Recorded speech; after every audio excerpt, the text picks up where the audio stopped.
Welcome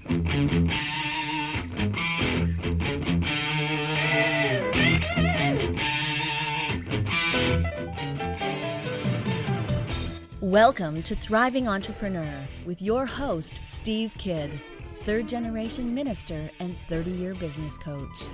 Listen in as amazing, world-changing authors, speakers, and coaches share their struggles and victories. And hear from best-selling authors' insight into how you too can live your life as a thriving entrepreneur. This is Steve. Welcome to Thriving Entrepreneur. Thanks for being with me here today as we talk about creating safety, about all the things that you can do to make the world, your life, your business, all of the things around you a better, safer, healthier, more well-placed to be. Safety comes in so many different types of packages and in so many different ways, but it is absolutely something that is a must in all of our lives. We really can't function in some respects. We really can't do and be all that we can and should be unless we feel like we're in a safe space, as it were. And although sometimes I think we take safe spaces too far, I think all of us know just how important it is to feel comfortable, to feel well and whole and complete in all the things that we're doing. And safety comes in all of those different ways. It's a really cool way to be able to really truly make the difference that only you can make in the world, is when you're safe enough to be able to, when you're comfortable enough to be comfortable with, when you have the knowledge and the healing to be able to then go out and be the best you that you can be. And I want to give you, and I've said this so many times before, I know, but I want to give you my super special secret, and that's called today. That's right. The past is gone. As my friend Ernie Villanueva always said, the past is a canceled check, and tomorrow it's a promissory note. Today is the only legal tender you can spend. Today is the day that you've got. Today is the day you can maximize. We can apologize for the things that have happened. We can have as goals and plans and actions to do and be better with today. We do the things that we can do right here, right now, to be the best that we can be in the here and the now. And with that, we then make a powerful impact in the world today. And that's what we can control. A good friend of mine, Sid Bauman, always said, control what you can and don't worry about what you can't control. I mean, in the end, control is a bit of an illusion, but we can most definitely focus on those things that we have the capability to be able to make a difference in. And the most important thing, more importantly, person who we can make a difference in their life is ourselves. And we do that by being our best self right here in the now. And there may be some healing that we need to do with that. There may need to be some information that we need to learn so that we do things, we're more comfortable with things that we weren't before necessarily comfortable with. Maybe you don't like math, but maybe there's a way you could get to like it a little bit better. And there are, of course, safety equipment and things like that that can allow you to have more comfortable travels and all those kind of things. So whether you're talking about inner healing or something as simple as a child safety seat, or learning to be comfortable with the information that comes into your business, all of those are ways of creating safety in your life in a way that really truly impacts you so that you can really truly impact the world and live your life as a thriving entrepreneur. And I absolutely do want that for each and every one of you. So with that said, let's jump right in to our first guest here on Thriving entrepreneur. Join me in welcoming Nelson Nigel. Hey, Nelson, how you doing today? Steve, I'm fantastic. Aloha from New York City. Hello. Hey, how you doing? All right. So tell us first off a little bit about you and how you show up in the world. I'm a I'm an entrepreneur, Steve. I'm founder of Kidmodo, and I've been through a lot of struggles. How's that? And just been a survivor, and just kept going. So tell us the story of how, I mean, here you are sitting in a yellow cab, evidently as a taxi driver. I'm hoping not in the, just having nothing else to do in life but just ride around in taxis. And you then went into being a tech entrepreneur and a leader and all those things. Tell us how that transition happened. How did it even start? I just kept going. I think being a New York City yellow cab driver is one of the best jobs ever in my life, and I it's meeting being from New York City, uh, and not realizing that I didn't even know 99.9% of New York City until I started driving. How about that, right? And being able to meet people from all over the world, from everywhere, forget about it. We're talking Astana, Kazakhstan to like La Paz, Bolivia. It's like forget about it. Colombia, like Wyoming, everywhere. And that was an exciting job. And um, as I was driving a yellow cab, I I saw, I always had these side businesses and lots of failure. I had side businesses to side business to side business, and I eventually became an Uber driver and driving for Lyft. And I saw an opportunity in 2016, and forget about it. Here I am, doing child car seats. There was an opportunity. I saw the opportunity, providing child car seats for airport transportation, and here we are, 52 cities later. What a great thing too. I mean, tell us more about even just the concept of how does it work for a child seat on an airplane? Well, we provide transportation to and from the airports, not on the airplane. And taxis and car services do not provide pre-installed child car seats, and that's that niche that I focused on because car taxis and car services didn't provide it. So I saw that I saw that vision and say, you know what? Let's provide pre-installed child car seats and make it easy for parents traveling to and from airports because traveling with a child is hard, but like traveling with a child and child car seats and for a parent to install the child car seat in a random car, it's rocket science. So we created Kidmodo. Kidmodo provides pre-installed child car seats. We say ditch the car seats when flying with a baby because now parents don't have to travel with a child car seat, and it makes their lives easier. It's safe and it's convenient, and that's how it works. The parent can use the Kidmodo app, book a child car seat. It could be rear facing, it could be front facing, it could be a booster seat, and the driver shows up with a pre-installed child car seat to the parent's requirements. And all the parent has to do is put the child in, strap the child in, and that's it. Bada bing, bada boom. Forget about it, right? Yeah. Oh, I love that. I mean, anybody that's ever been in any form of taxi, Uber, whatever with a child knows. I mean, you couldn't even put it in, not to install a car seat right anyway.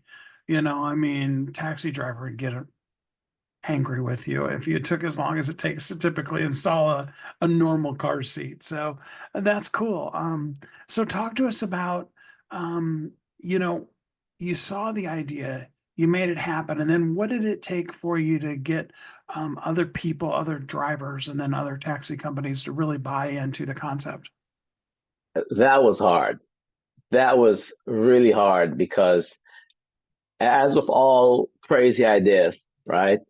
Uh, no one believes in it. So you really have to do a lot of selling, and you have to find the believers, and you have to sell. You have to sell the idea that hey, this is going to work. Hey, trust me, Uber was not the greatest idea when Uber started, or Airbnb, right? Or even Michael Bloomberg and the Bloomberg machines, right? So, uh, crazy ideas, Amazon, right? And no one believes it at first until you just have to just keep moving forward, selling, selling, selling, and eventually people start to believe that, hey, you know what? There's something into this. There's something there. There's something there, and forget about it. It was hard though. It was super hard. You're essentially begging people to help to work with you. And then once they see that they can charge a little bit more and have more happy customers, it's pretty easy to get them to stay with you and come back. Is that true? In a sense, yes. As long as they're getting paid, right? As long as people are making money, they're happy. And but it's been rough. It's been rough. It's not easy. First, you're marketing to a consumer base with a brand new product line, right? And then on top of that, you're marketing to industry folks and say, hey, we need you all. We need drivers to provide pre-installed child car seats, and it's like, and the entire industry essentially was fraying away from child car seats because nobody knows what a car. Well, seemingly, not many people know the differences between child car seats or how to install them and things like that. That's really true. I mean, I remember what it was like. I had to take a course actually from one of the hospitals that one of the kids came from because the nurse was like, "Oh no, I'm not allowing you to put the child in that seat attached to that way." And I'm like, "It's a car seat. You put the kid in it. I mean, what's going to happen?" Yeah, that's kind of like how it is. So, what have you learned? I mean, what are the things that you know now that you wish starting out your company you would have known right from the beginning? That's a really good question. There are so many things. We failed so much. I failed so much, and but you fall down six, you get up seven, right? Yeah, failure is just learning, learning point. And there are so many things. Let's say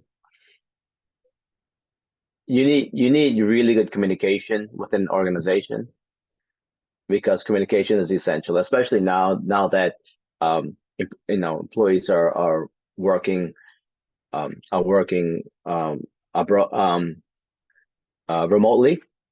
So we need constant communication within an organization. So organizationally, communication is super important. And before, didn't realize it until like COVID, and it's like, oh wow, we need to have super clear communication. That's one of the things. So, what kind of things did you learn to communicate? I mean, and I'm stereotyping you here, and I apologize in advance, but Mhm. as soon as you say you were a New York cab driver, we all kind of have a general idea of what Well, communication skills and your general attitude in life was. Could be totally wrong, but that's just been my experience from New York cabbies. What did you need to do in yourself to learn to be able to communicate with people in a way that got you the result you wanted versus just made you feel good that you had let that person know how you felt? uh, well, in communicating with people, meaning communicating with just anybody, right? It's now it's all email, it's all phone calls, it's text messages. So you have to be very clear in terms of what you need done internally, like I'm speaking organizationally, because when you have a larger team, there's a there's a lot going on. We're a national company, so there's a lot going on, and we need very very clear communication as to who's doing what. This project, that project. Uh, so speaking about that, I think the communication has to be very clear. Now, in terms of speaking with uh, operators on the ground, that's different, but still we need clear communication, because if a child, if a parent orders a rear-facing child car seat, driver cannot show up with a booster seat, correct? So our app does that. Our app, works with the operators on the ground, very clear in terms of how they receive the information. So when the consumer places an order with the app, a driver gets it. That information is relayed to the driver. The driver knows exactly what sort of car seat it is, how to install it, how to position the harnessing straps, and forget about it. When the consumer arrives at the airport, forget about it. The car seat is installed, and harnessed, ready to go. So when speaking to younger people who, it doesn't have to necessarily be their age, but people who are not currently in a business, and they've always had dreams of being an entrepreneur, what kind of tips would you give them for bringing that idea that they had to life, while they're sitting there driving the taxi or washing dishes or doing that kind of thing? Here's 3 tips. Number 1, be hungry. You've got to be hungry. Hungry is number 1, because if you're not hungry, you're not gonna have that passion to get what you want. So number 1 is be hungry. Number 2 is to always be studying, because information is everywhere right now, and it's free. So we could just go learn just about anything on Google for free, or YouTube. So be hungry, always be learning. And number 3, always get back up. You cannot give up, right? So do not give up. You fall down, it's okay. It's okay. That's part of the process. No, that's part of it. You got to scrape your knees. You got to scrape your knees 1,000 times. But as long as you get back up, it's gonna take you ahead. Because if you fall down, forget about it. If you stay on the ground, forget about it, right? Muhammad Ali said, right, the canvas is not a place for a champion. Something like that. Oh, I love that. So what cities is your service available in now? KidMoto is available in 52 cities across the United States, in almost all major cities except Washington, D.C. Okay. Well, Yeah. that could probably be an interesting conversation about why not Washington, D.C. A very interesting conversation. But we'll get you in Bozeman. We'll get you in Salt Lake, Reno. We'll get you in Austin. Love that. So how does the process work? Just kind of talk us through, where do we get the app? How do we use it? How do we know for sure that we're going to get what we want? The consumer can download the app on the Google Play Store, Apple iOS, iTunes, and they can set a reservation in one of the cities if you're getting picked up in, say, LAX or Sacramento or Port of Miami, and they can say, okay, well, we have 2 children, we want 2 car seats. Car seat number 1, we can want it rear facing, or we can want it front facing, or we can want a high back booster, or a regular boosted seat for a taller child. And that information is relayed to the driver via a driver's app, and the driver shows up at whether if it's at a hotel or at the airport with the child car seat already in place and ready to go. So now the parent doesn't have to travel from, let's say, Chicago to Fort Lauderdale Airport. They can skip traveling with the child car seats and get picked up in Chicago, taken from the home to the airport with KidMoto, and get picked up in Fort Lauderdale, going to, like, say, Port Everglades cruise terminal with KidMoto also. And forget about it. No car seats. Parent doesn't have to take miscellaneous car seats on a cruise, because do you really need a car seat on a cruise? All right. Yeah, right. So it's just extra luggage, and we do it well, and we have lots of customers, and we have to thank our customers. And so is it integrated just into taxis, or do you have Ubers, or is it its own special service, or how does that work as far as who's going to come pick you up? We work with professionally licensed drivers, commercial drivers with executive black cars, kind of like the Cadillac Escalades or the Yukon Denali's or the Chevy Suburbans. Generally, those are the vehicles picking up passengers in most of the markets. It's the high end vehicles, commercial drivers like chauffeurs, quote unquote, right?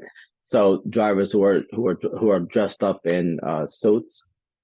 Generally speaking, that's the type of operators we use. So these are not regular people off the street. These are people that have been vetted. These are people who are professional drivers during their working hours.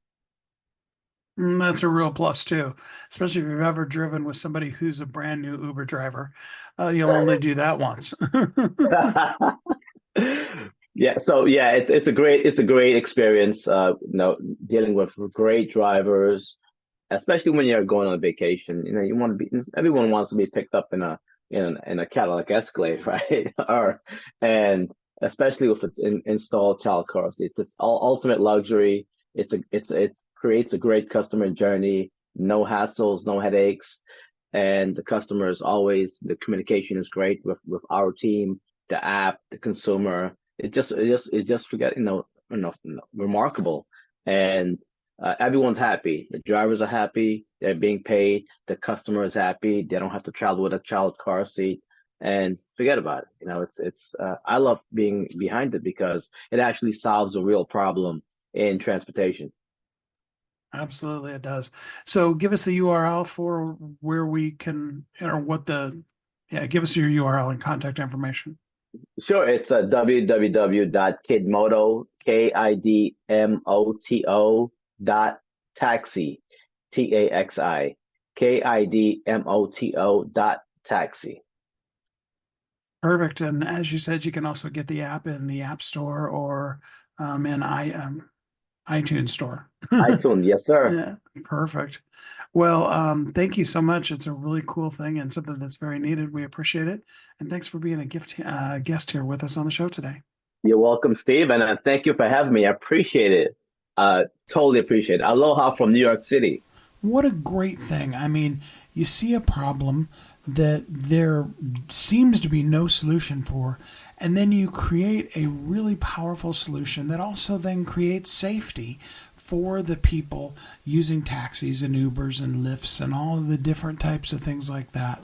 And it allows them to have safety in their lives, and it allows you to create a great life for yourself. I love what Nelson's doing in the world, and I think it's really kind of awesome that he saw that situation and created a space for himself while creating safety for others. What an amazing way to be a thriving entrepreneur. We're going to take our first commercial break, and then we'll be right back here on Thriving Entrepreneur. Don't go away.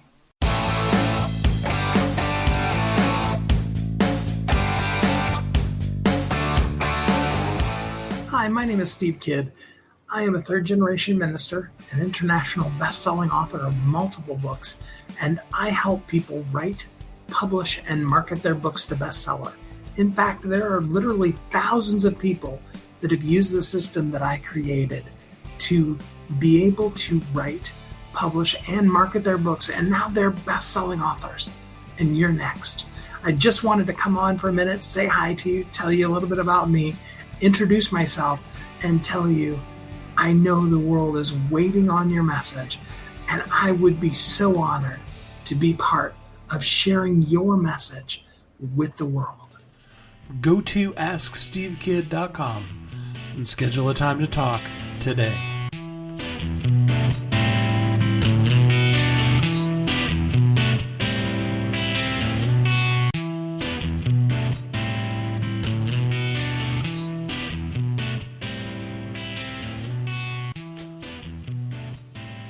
This is Steve. Welcome back.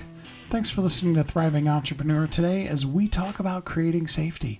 We talked in the first segment about, child safety seats for taxis and things like that, and the safety, the very real safety equipment that can allow you to feel safer and your child to be safe when you're taking a trip like that. And now we want to go kind of a little deeper into some of the inner kind of things that you can do and learn and heal so that you can create safety in the inner spaces of your life. and thrive in that way as well. Let's jump into it. Join me in welcoming TJ Higgs. Hey TJ, how you doing today? Hi, Steve. I'm good, thank you. First off, tell us a little bit about you and how you show up in the world. Okay, so I am a psychic medium and I get to work all over the world teaching what I do, sharing my knowledge. I work on stage, I'm an author, so I present mediumship, I write about mediumship. So my whole life is surrounded with the afterlife, I guess. Well, I hope you're enjoying this life too and not just after. I'm definitely enjoying this life, yes, because I get to share that this isn't the end as well. So, and I bring a lot of comfort and love and hopefully healing to a lot of people. So talk to us about, what is, and I know this is a little bit too generic of a question, but what's typical? When do people usually find themselves reaching out to you the most? Usually it's with the loss of a loved one. That's predominantly what I do. So they come to me for evidence. So I get to communicate with that loved one, get to bring through their life shared, memories. I don't just work on the passing condition of the person because that's a moment in their lifetime. So as a medium, I like to talk about their whole life here, and things that would really stand out as memories. And then the other part of my work, my psychic part, is really about empowering people in their lives. So if you had a psychic reading with me, I would look at your life, see what's going on, and see if I can guide you down the right path so that you can be really following your soul purpose, your life purpose. So how do you discover what your life purpose is? How do we even know that we're actually living in our purpose? Yes, and Steve, since we've been through COVID and lockdown, and the last couple of years, a lot of people, that's been flagged up for a lot of people, I should say. So a lot of my work has been working on I don't know, the reason you're here, and are you getting the best out of your life as well? And sometimes, I worked with a lady just recently, and she has beautiful children. She has grandchildren already, and she works with children, daily.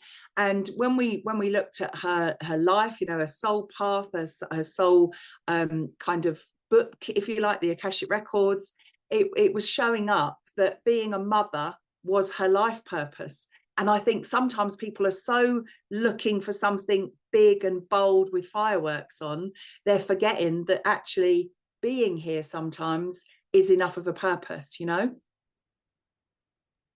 Absolutely. That totally makes sense. So what is the big thing? I know you have those moments when people have what you do just totally all wrong. What's the biggest thing that you wish people knew about what you do versus the things they assume that you do? Yeah, so that's the big one. But I do embrace anybody that's skeptical that comes to my audiences in theatres. You can generally work out who's been dragged along by the other half or something like that. And I just ask for those people, if they're in my audience, to be open-minded. I wouldn't necessarily have those come to me in my reading room per se, but I just think, what I do is very comforting and very healing. And just recently, I was at a show in Manchester here in the UK, and a lady came up to me at the end, and her friend had brought her along. She wasn't really a believer, if you like, if that's the right word to use. And she said to me at the end, I came in here not believing and thinking what you do, was preying on people. That was one of the expressions she used. And she said, but you've opened my eyes and opened my mind that actually what you do, if nothing more, is you give comfort to people, so and being attacked for your beliefs in any way of life is wrong, isn't it? Of being attacked for who you are. So I just think people should just be a bit kinder to each other, not just to people like me, but just people in general. No, I would love that. I mean, if everybody just could focus on how could they be the best version of themselves today, Yeah. what a much better world it would be. Absolutely. I love that. Yeah. So give us an idea of the kind of things that you are still aspiring for in the world. What's next for you? Wow, I need to write more. My guides keep telling me I am working on my fourth book, so it's just been a long time coming, this one. But I'm writing a book about grief, and I think I really want to get it right, you know. So I would like to kind of produce a book, almost like a handbook, if you like, so that when someone has passed, you know, to give you some advice, you know, as the person who has lost somebody, or as a friend or relative of that person, you know, because sometimes people are hiding from being able to communicate, you know, because grief is so powerful, isn't it, you know. And but my tour in the UK is called Grief is Love, and that's what I would like people to be able to express. I can't heal people's grief, that's impossible, but I just hope that I can help more and more people understand that, you know, that it is an emotion, it's an allowed emotion as well, because all too often in this world we're kind of embarrassed by our emotions and embarrassed by our feelings. And I would just like to empower and encourage, maybe inspire people to just, like, you know, open their hearts, open their minds. And that's really what my work does. I hope, I believe, anyway. I love that. So for the person who feels a little lost in life, but maybe they've never dealt with psychic mediums, or maybe they don't even totally believe in it, how do you start with somebody that, you know, this is all new to them? So you just, I treat everybody the same, everybody gently, because even somebody that thinks they know what I'm capable of sometimes are a little bit surprised, you know. So because I don't just work on the psychic level, you know, like the bounce of energy that comes off of you. I do go and look at your soul. So most people that spend time with me will be very emotional, so I take care of everybody individually, you know. So there's no kind of rule. Some people you can be a little bit more blunt with and a little bit more direct, and some people you need to almost handle with kid gloves. So but I feel even myself, you know, over the years, getting some advice and help on a soul level can really help you understand who you are as well. And that's, and I mean both sides of who you are, because we all have, you know, our shadow side, don't we? I know a lot of people don't like to admit that, but understanding all parts of yourself can help you be you know, a very solid, rounded person. So so just very gently and kind of working along with someone. I don't ask questions. So you know, you can ask me questions at the end of a session, but I like to look, you know, with no information, because otherwise, if, you know, if somebody's saying to me, for example, I'm looking for love in my life, then my you know, Tracy brain is going to get in the way of TJ. That's how I like to describe it. So I like to sort of almost work with a blank canvas. So and at the end of the day, if I don't make a connection with you, which touch wood has not happened, then you know, then I would you know, say to somebody, I'm not the medium for you, or I'm not the psychic for you. I'm always very open about that. So there's nothing to lose, really, I don't think, Steve, by having a session. Absolutely. All right. So let's talk specifically then about how people can work with you. I mean, do you work with people all over the world? Do they have to come in person, or how does that process work? So since the world kind of went a little bit crazy 4 years ago, I don't actually take in-person clients. So it is all done via, you know, the medium of Zoom. So thank goodness for online, because that helped me during lockdown reach all my students all over the world, because I work in Japan, I work a lot in New Zealand, I work all over Europe, and also work in the USA. So so yeah, I read for people everywhere, absolutely everywhere in the world. And I feel very blessed as well, because I get to meet the most incredible people. So you know, it's kind of a little bit not selfish, I guess, but I'm very lucky. I get to meet you as well, you know, so in a different part of the world to me, but we still manage to connect our souls together, you know. So even when I'm working with a client, I feel very blessed and very lucky to feel their energy, you know, because everyone that I work with becomes part of me and part of my journey, my life experience, my soul journey, you know? So, yeah. Let's drill down a little bit deeper into that one. So what kind of impact does that make on you? Let me ask it a different way. What things are you doing to make sure to take care of yourself? Because there's some of us that are very empathic, and when we connect with people that deeply, it does have an impact on us.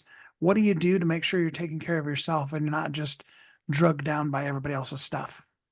Yeah, that's very, very important. And I think when I work as mediumistically, I'm more with the spirit person rather than with the living person. So I don't tend to take on as much of that energy as I do working in a psychic way, because obviously, you know, everybody touches you, don't they? You know, so good, bad, and ugly, you get to feel all of that.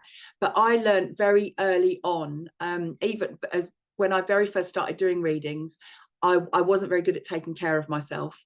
And I think within the first 2 years of doing private readings, I was on a burnout, as I understand it now. I wouldn't have really used that term back then. I mean, we're talking like 25 years ago now, where I just stored everybody's emotions. So I'm very much about clearing my energy after every client. Even if I'm working, you know, on my computer on Zoom, I'll get up, I'll move my energy away, you know, I'll ask for that energy to be cleared from me. So I am very, very particular about that, because I know what other people's energy can do to me. And it can sometimes, you know, if other empaths out there that are not necessarily taking care of their energy, it can even stop you going like to a shopping centre, your shopping mall you would have in over there in the USA. But it can stop you being with people because your energy starts to almost like repel other people. So, but I do take care of myself. I do make sure that I clear and cleanse my energy all the time. I don't necessarily need a particular ritual anymore. But back in when I very first started doing it, I would then like have a shower after my clients, you know, to make sure I, you know, using water as a cleanse. If I do have a really heavy day with clients, I will literally go, you know, into the washroom and I'll wash my hands and I visualize all the energy I've collected almost like being washed away, do you know? So, and that's only if I've had a really heavy day, but I have a natural kind of way of almost like dumping the energy, do you know, like putting it in my waste bin, if you like. Good for you. So let's talk specifically about people who want to work with you. You know, give us the URL, tell us, I mean, is there any limitations to people who you won't work with or whatever? Let us know any of that. Okay, so I do my readings, so and I'm very open, as long as the client is open and respectful of me and my energy. I will read for anybody, you know, so anybody that needs me. When I'm teaching, because I do run classes again on Zoom, so they reach worldwide. Again, I tend to attract, so I'm very, very lucky. I tend to attract people that don't really fit anywhere else, you know, so because they're probably natural mediums, and a medium that's been taught from day one, still very, very credible as a medium, you know, I don't mean anything negative to them, but being a natural medium, natural mediums will naturally be attracted to my energy, you know. So I'm very much about teamwork. We don't work with ego, you know, everybody's on the same path, and it doesn't matter if it's your first message from spirit or your first link psychically or your 100th, you know, everyone is unique in its own way, and everyone means you're just as good as everybody else in that classroom. So and with I do mentoring as well, personal one-to-one mentoring, and that's one of my favorite things to do. To watch somebody grow with you is just incredible. And again, you know, if I've set homework or I've asked you to do some tasks, I do expect people to put the work in, because otherwise we're wasting each other's time, you know, and we're wasting the time of spirit, and there could be somebody else that could be benefiting from that time and energy. I totally get that. And give us the URL to connect with you again. On my website, so tjhiggs.com. You'll find everything about me there. I'm on all the regular socials, but all the information on that is on my website. That's tjhiggs.com. That's Perfect. right. Yes. Well, before Yes. I let you go, give us some words of encouragement, just about life in general and how much better it can be. Okay, so it's an excellent month for that. We've just gone into Stress Awareness Month in April, haven't we? So I think that to be able to prepare yourself for your life and for the other people in it, even if you love them and care about them, you must make sure that you are the priority, because if you take care of you, you are much better at taking care of everybody else. And even if you're not empathic or working in an empathic way, just everybody taking that process of putting themselves first, generating a positive energy for themselves, that's going to reverberate around the world, and I mean around the world, not just in your communities. And then I just would hope one day that we would have a more peaceful world to live in. TJ, thanks so much for spending some time with us here on the show today. Thank you, Steve. I really appreciate your time too. That inner work is so important. All of us need to do it. And, the best and worst part of it is that with each thing that we heal, we then find a new thing that we're then ready to be able to address. And that's good too. And it creates that really best kind of safety where we can live in the world and feel secure and whole in all that we do.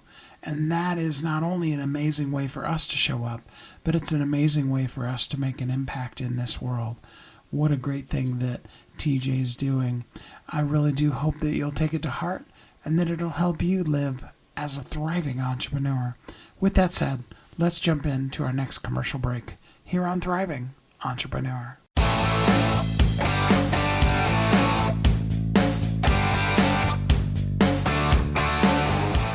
Hi, my name is Steve Kidd. I am a third-generation minister, an international best-selling author of multiple books, and I help people write, publish, and market their books to bestseller. In fact, there are literally thousands of people that have used the system that I created to be able to write, publish, and market their books, and now they're best-selling authors. And you're next. I just wanted to come on for a minute, say hi to you, tell you a little bit about me, introduce myself, and tell you I know the world is waiting on your message, and I would be so honored to be part of sharing your message with the world. Go to AskSteveKidd.com and schedule a time to talk today.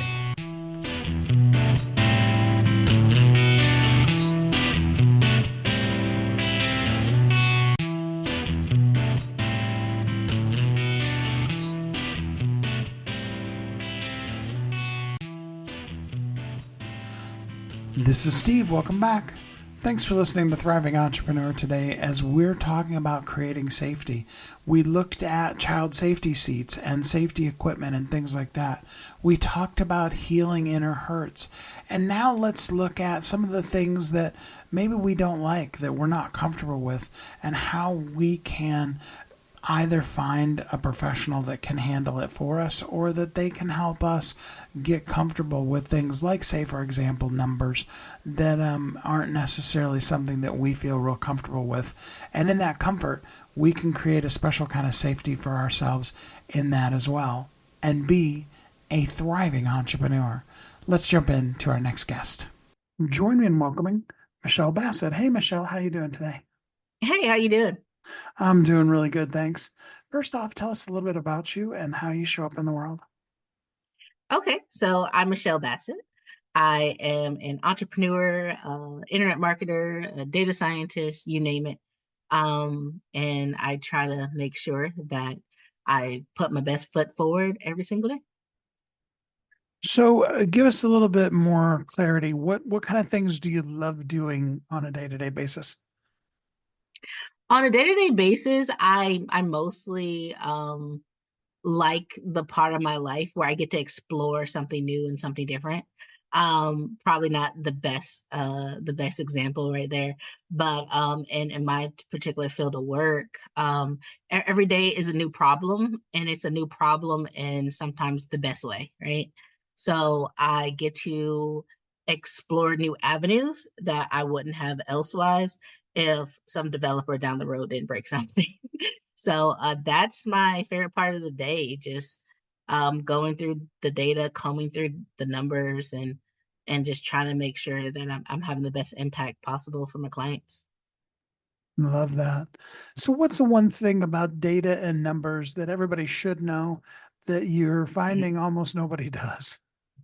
Well, for the most part, everybody who is in marketing or everybody who is in some sort of desk job relies on data, but they're like afraid of it, right? It's like this big bad data monster that no one really wants to tackle because they typically see it in giant spreadsheets and random numbers that no one knows what it means.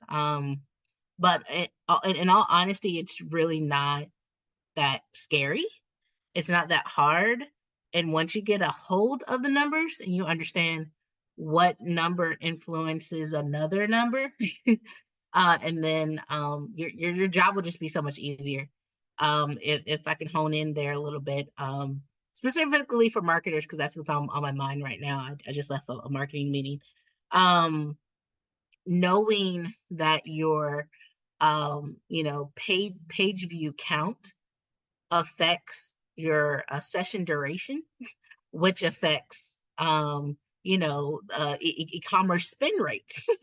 just like basically understanding that you can get more money on the back end by knowing how to change your page view rates and duration. Like it's really all a linear equation. I love that. So basically what you're saying is the longer somebody stays on your site, the either more likely they are to buy from you or the more likely they are to buy more from you.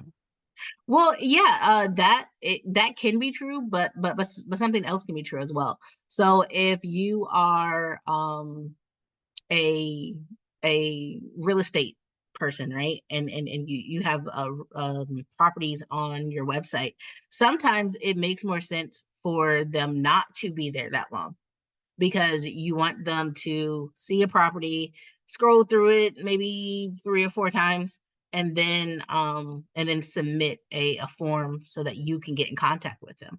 Whereas if you're a blog or a video site or an app or something like that, in the attention economy, you probably want them to be on longer. But it really depends on what your end goal is. And a lot of times just getting people to contact you so that you can hop on the phone and make that sale is more beneficial. But again, it varies. Love that. Absolutely. So understanding not just what the numbers are, but what each of them means Mhm. allows you to be in power. Exactly. I love that. Numbers, power. Yeah, absolutely. So, you're into one of those kind of things, and I love it because I just love how lit up you get by it. But you're into one of those kind of things that other people, I'm sure, hate and can't imagine how it is. So, can you talk to us a little bit about how you discovered why you find numbers and data and the information that comes from it so cool, and that kind of a thing? Yeah, sure. So this is a little bit of a winding story, but I promise I'm definitely gonna answer it. But I started out this whole journey, career path deal, with behavior analysis. So I went to Savannah State, go Tigers, for my bachelor's degree, and I got a degree in behavior analysis. So it's behavior, human behavior, and analysis, which is the whole bunch of numbers. And so when I transitioned into internet marketing, because when I graduated not high school, Jesus, when I graduated college in 2011, um, I soon realized that there were no jobs, and I was going to be very, very poor because I was going to have to pay back my student loans. I still haven't paid those back, by the way. Probably not going to, but that's a different story for a different day. Um, I decided to go back to school to get my master's degree in internet marketing. So when I entered the career, the actual real world, um, in the job market, I worked at an agency. I worked at ultimately the Yellow Pages, where I had over like 200 accounts. And it was a big sized floor of probably 50, 60 people. And my particular accounts were doing really, really well. And when I say accounts, I mean lawyers, tile contractors, cleaners, roofers, you name it, right? Um, and so they're like, why are your accounts better? And it was a little bit of shade there, a little bit of hateration going on there. But ultimately, what it boiled down to was my data background and just going through the things that I was explaining to you before. We were running a pay-per-click ads mostly on Google and Bing. And so it's very much this, then that. Um, and then just it's very few levers to pull there. So when you figure out the right levers and the right rhythm, then essentially you got it. Um, and the Yellow Pages, you remember those big thick books? That company eventually went away. It was bought out by another company, and so I decided to go full tilt in the data science field. I'm in the middle of another transition right now, if you care. I'm moving into AI, specifically machine learning. So that is the trek of how I got to where I got to and why I like what I like. It's mostly because I like being better than everybody else. So when people tell you that your job sounds boring, which I don't think it sounds like at all, but I know you've ran into friends that have said that to you. What Mhm. kind of things do you say to them? Um, it's not. So, most of the time, people, oh, that sounds boring, or this or that. It's one of those things where everything is not for everybody, you know. My job does involve a lot of numbers and spreadsheets and Python code and SQL and everything else. But on the other side of that, it also involves a lot of creativity, problem solving, and like data visualization. Um, I recently did a talk at my son's school. He's 7, and one of the kids was like, "Well, what do you do?" And I was like, "Basically, I make charts look pretty for people who don't know how to read charts." like that's just really what it boils down to. It's really paint by numbers at a certain point, but you got to get the numbers before you start painting. You know what I mean? I do, absolutely. I bet that actually sounded cool to a bunch of 7-year-olds that you got to actually basically have a whole day just drawing and stuff like that. Exactly. I love it. So, besides the company that you work for, do you work outside of that company for Yes. individuals? Yes. And so doing what I do, it allows me a lot of flexibility. Of course, I'm transparent with everyone. But it allows me a lot of flexibility, especially in the gig economy after 2020. Um, let's just say it has been very lucrative. And it's really not a skill set that everyone has. So there are a lot of jobs out there that just need, hey, can you help with this one-off project? Or right now, for the people who use Google, um, Google 360 clients, they're all transitioning to what we call GA4. So that's a big data migration. And for those of you who don't know, anytime there's a word migration used and you're a part of it, it 9 times out of 10 means you're going to make a lot of money. So it's very stressful. You're going to have lots of headaches, but it is very lucrative if someone wants to look into the field of data science. I love it. So, specifically speaking, what kind of people, what would a person be looking for that they would want to hire you?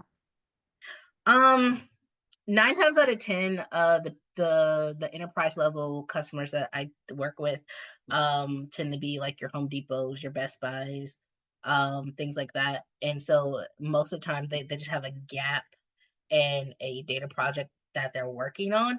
And I have such a varied amount of skills. But to kind of sum it up for a less enterprise client, it's you have a marketing campaign that you're working on. It's either not working or you want it to work better. And that is the easiest nutshell comment that I can kind of come up with there.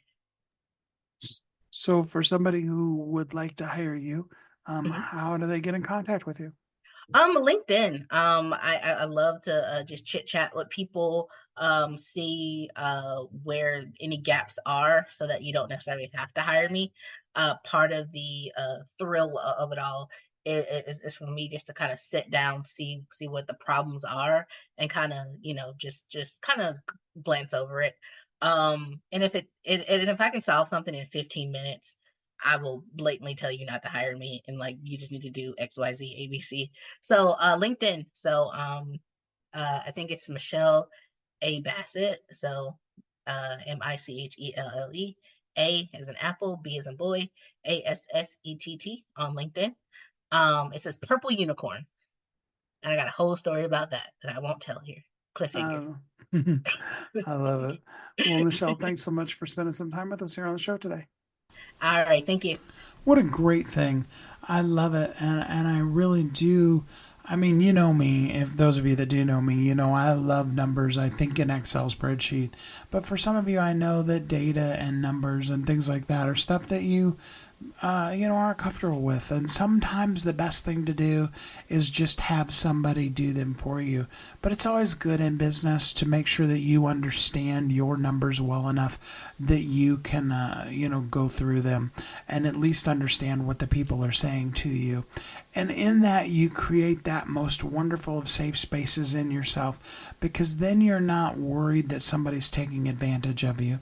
You don't not know how things are going on, and you can then just relax, knowing that the people that are handling that love it, the folks that do your accounting, that just love numbers and accounting and stuff like that, are handling the stuff, but also knowing what that means and where you are, and that when they tell you made a profit, what it means to have a profit, and when they tell you that you lost money, you don't wonder, where did all the money go, but you can really understand that. Creating safety is so important, because then you're in a place to be empowered to be the best you, as I said in the opening, while it's called today.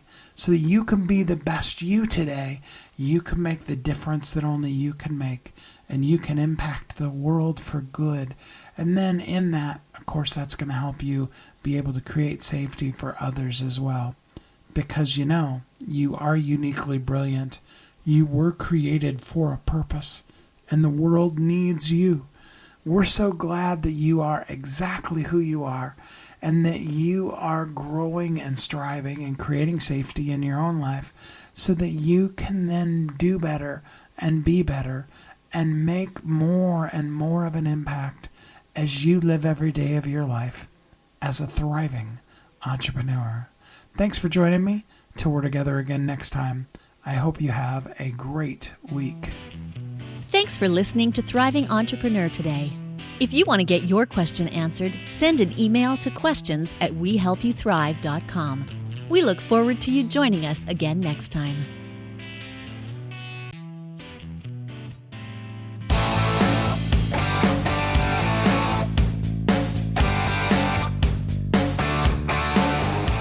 Hi, my name is Steve Kidd.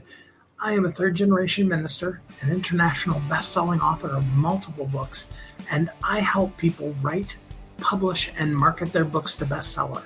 In fact, there are literally thousands of people that have used the system that I created to be able to write, publish, and market their books, and now they're best-selling authors. And you're next. I just wanted to come on for a minute, say hi to you, tell you a little bit about me, introduce myself, and tell you I know the world is waiting on your message, and I would be so honored to be part of sharing your message with the world. Go to AskSteveKid.com and schedule a time to talk today.